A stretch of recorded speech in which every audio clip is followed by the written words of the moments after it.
Simboon kee jaalatamaa Kidaane meren maqaan kee Araaraan nuuf kadhadhu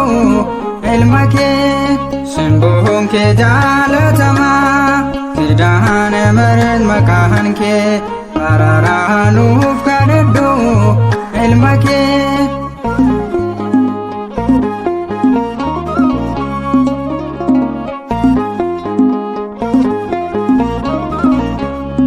Daandii fayyina keenya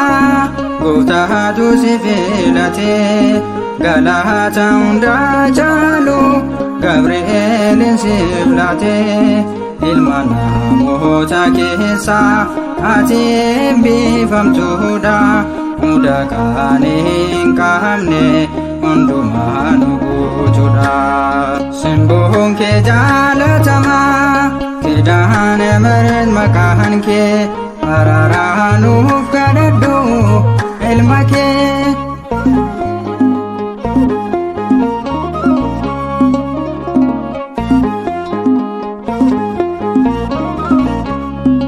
Inni cuufamee ture karaa kennuuf baname Dawaa dhukkuba keenya sirraa nuuf kenname Qorichi sirraa maddee buufata fayyaa keenya sababa keen fayyine Maariyaam dhaala keenya Simboon kee jaalatamaa Kidaane meren maqaan kee Araaraan nuuf kadhadhu ilma kee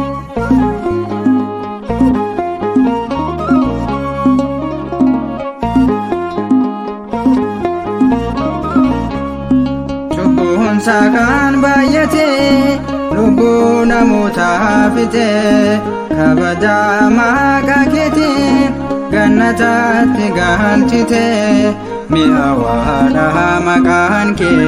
dhaloota si waammatee akkamittiin si gaana abbaatu si filatee Simboon kee jaalatamaa Kidaane meren maqaan kee Araaraan nuuf kadhadhu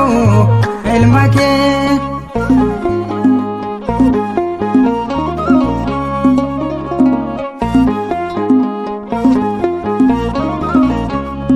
Daandii fayyina keenya Gooftaatu si filate Galaata hundaa caalu Gabri'eelin si filate Ilma namoota keessaa ati eebbifamtuudha Muda qaanii hin qabne hundumaa nu guutuudha Simboon kee jaalatamaa Kidaane meren maqaan kee Araaraan nuuf kadhadhu